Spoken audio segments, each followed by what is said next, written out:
Hello everyone, welcome back to Metamorphosis with Toby, and I remain your host, Toby Oloyede. If you're just joining us, kindly click the subscribe button. Thank you so much for coming on here.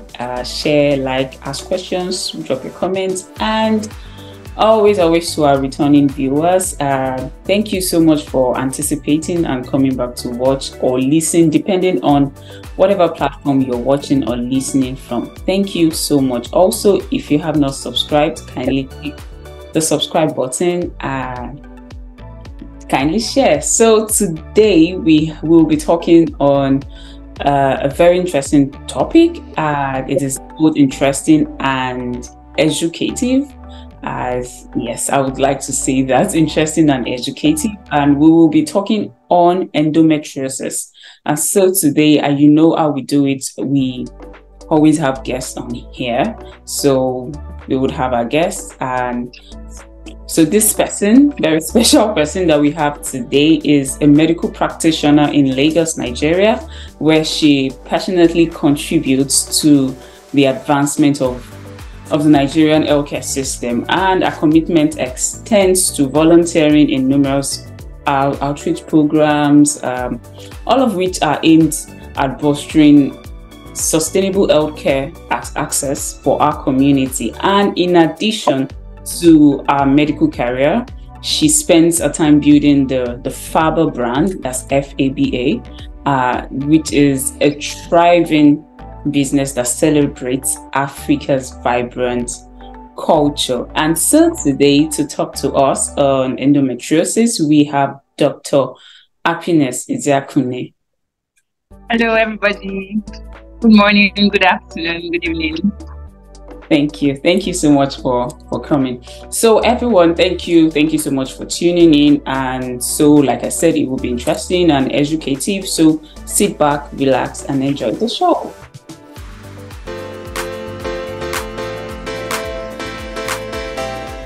All right, everyone. Thank you so much for staying put. If you're just joining us, again, we will be talking on endometriosis, and we have Dr. Happiness Ezeakune with us. And so, like I always do my research, according to World Health Organization and as well as the American College of Obstetrics and Gynecology, they posit that endometriosis roughly affects 10%, and that's about 190 million girls and women of reproductive age.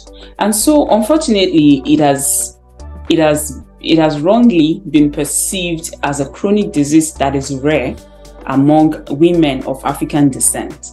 And this misconception has not only contributed to the inequities surrounding the diagnosis, the care, but also has affected the research on endometriosis among African women. And so today we have Dr. Ezeakune with us to shed some light on all of these things, some of these things, if not all.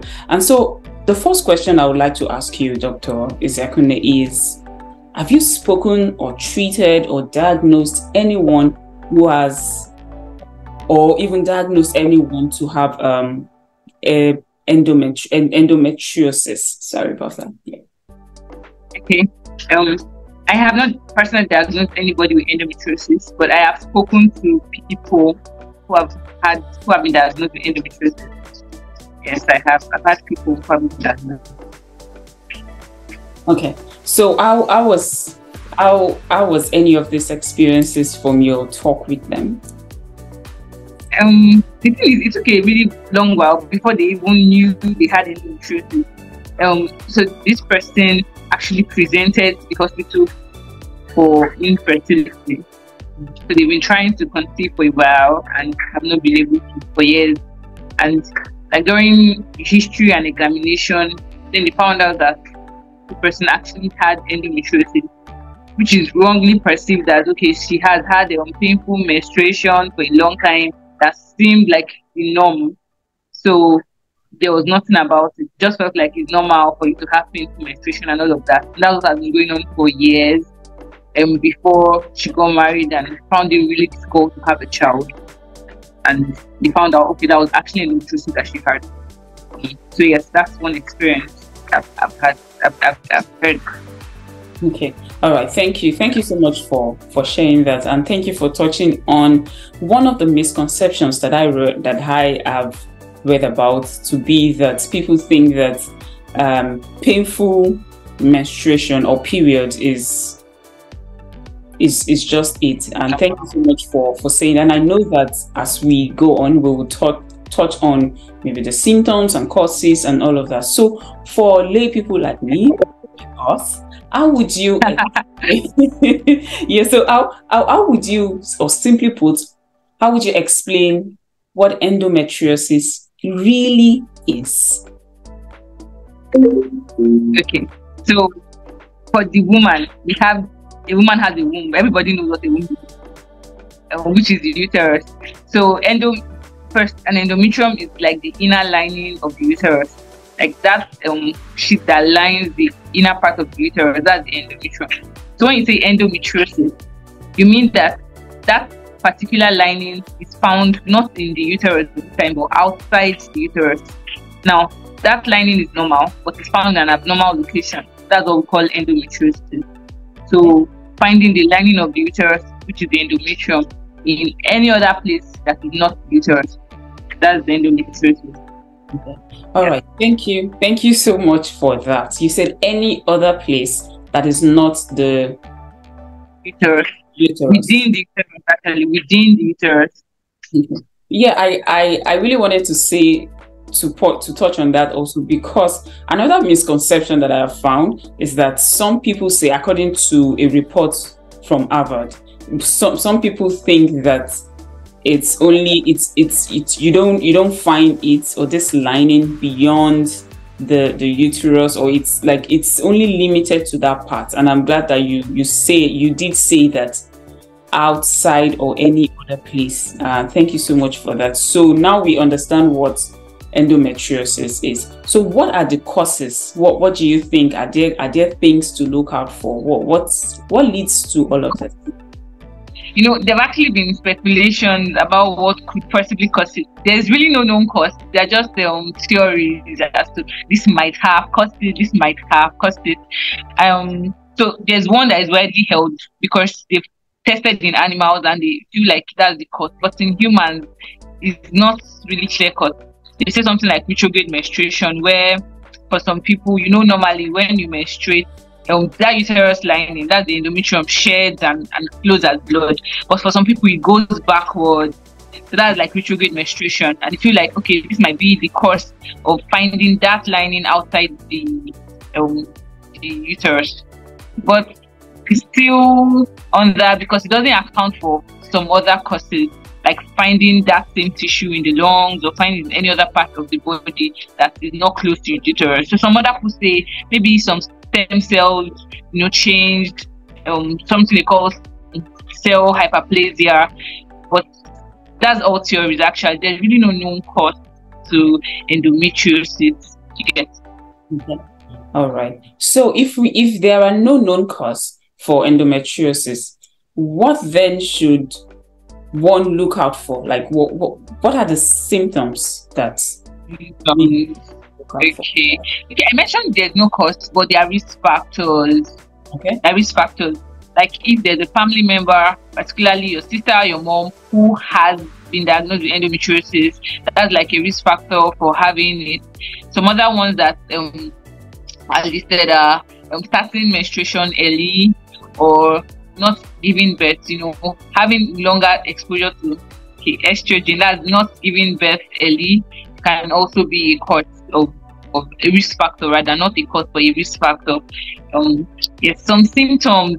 The most common one is painful menstruation, and that's the thing, a lot of people overlook it. So, and that's actually a very common symptom that endometriosis presents with.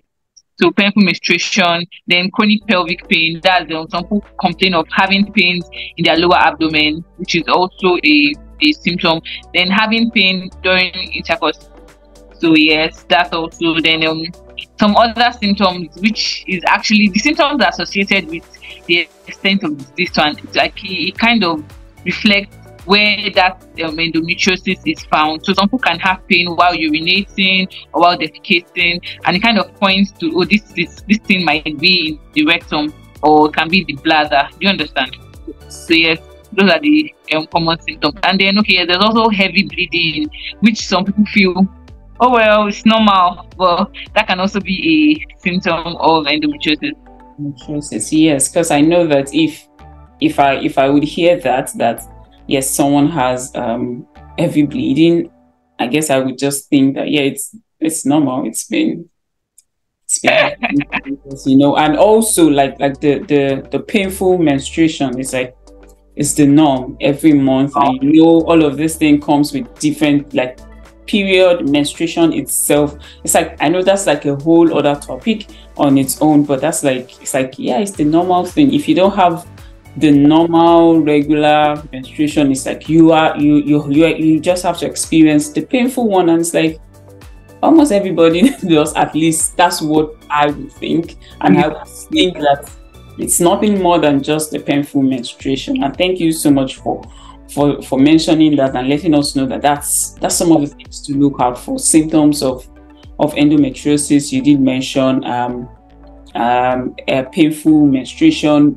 pelvic pain rather, I guess. Yes. So I know that all of this, and I think I remember you mentioned something about fertility at the beginning of your talk. Yes.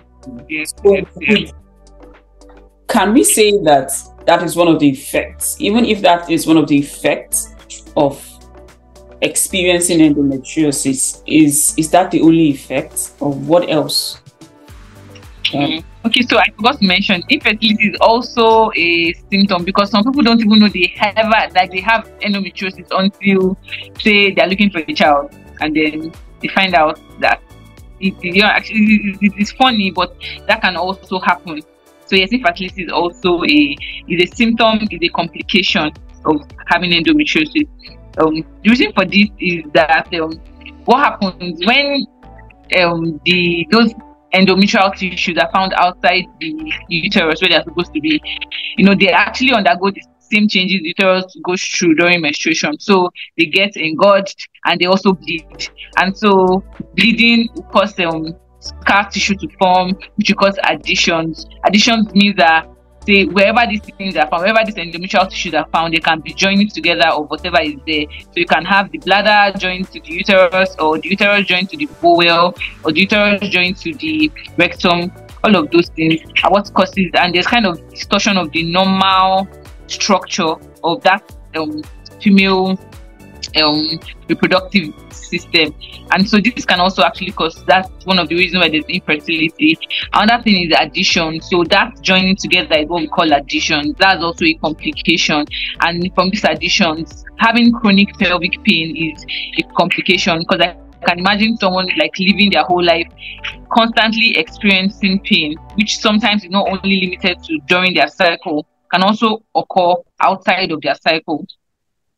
So yes, those are the other complications that can result from having endometriosis. Okay.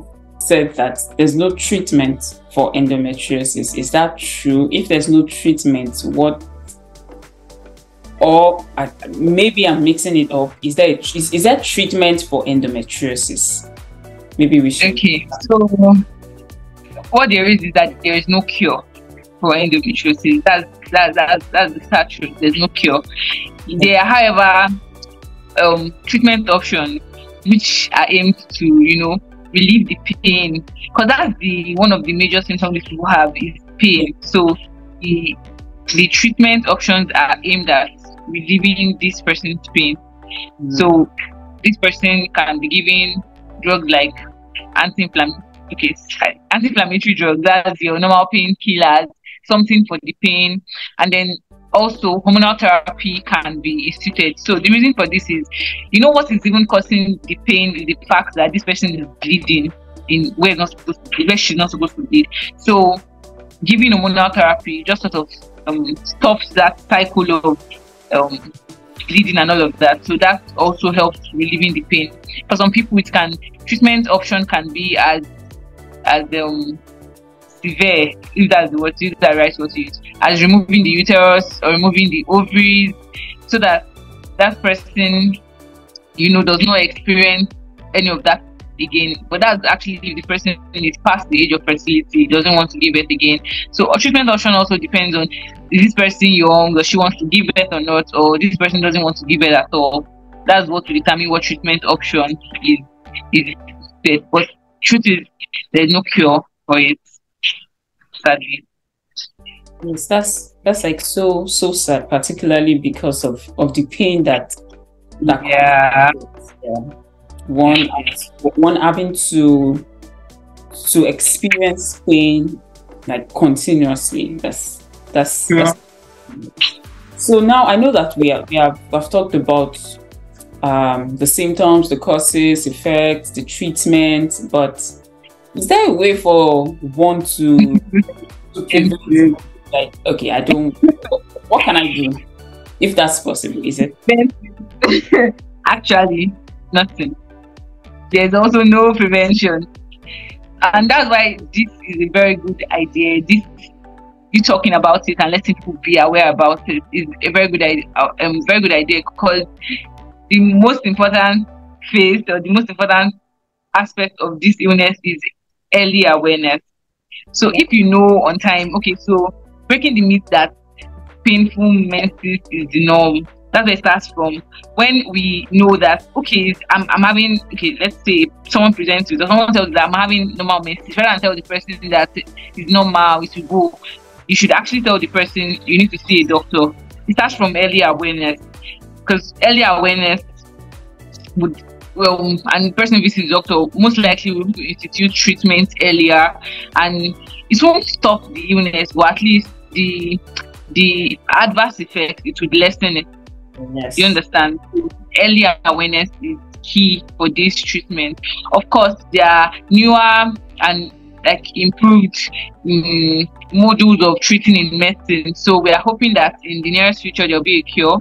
But pending when that cure comes, early awareness and detection of this is like it's way forward. All right.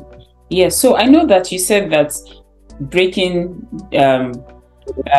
pushing for awareness and breaking or dismantling this myth is good, so that it would reduce the effect. So does that mean that we can say that there are stages? Are there? I'm just yes, there are stages. There are stages of this, and I mean it stands to reason.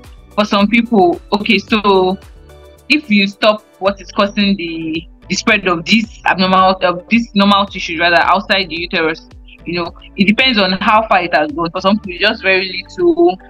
They are stage 1 to stage 4. For some other people, it's more. It depends on the areas involved. Mm-hmm. So when it goes as far as causing additions and everywhere, it's just distorted. That's like a stage 4. So yes, there are actually stages of this endometriosis. So that's why I said awareness is important, because if it gets picked up early at stage 1, I mean, things can be done to halt further progression. You understand? Yeah. That's using therapy, drugs, pain relief, basically to enhance this person's life. Yes. Okay. All right. So thank you so much, Dr. Isiakune. If you're just joining us, or if you're just listening, just tuning in, thank you so much.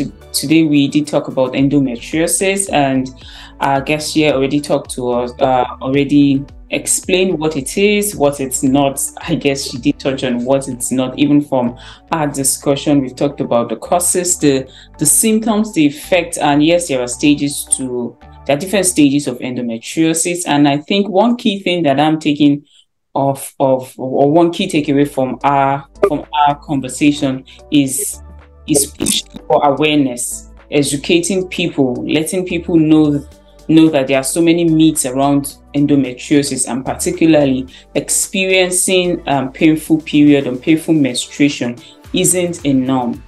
She already emphasized that it is not a norm. So if you have a friend, a sister, a older sibling, a younger one, anyone, it is advisable that we talk to them or talk to ourselves, our friends, to see a doctor. So Thank you so much for that. Are there any last takeaways or anything you just want to say beyond all of this? Okay, so let's see, anything. Yes, okay, yes, just you can read more about this, and if you have endometriosis, just rest assured it's not the end of the world. There are ways to overcome it. I'm sure that if you see a doctor, like you find someone who will be willing to hold your hand through the process of all of this. So don't feel like, okay, there's no cure, there's no prevention, so it's like mine, it's like there's hope for you. Don't feel dejected, and you can just hang on there. Definitely, newer medical therapies are coming along that would help you. And if you're looking for a child because of, say, you have endometriosis and then been infertile or subfertile for a while, don't worry, I'm sure that things will get better. So yes, just message your book.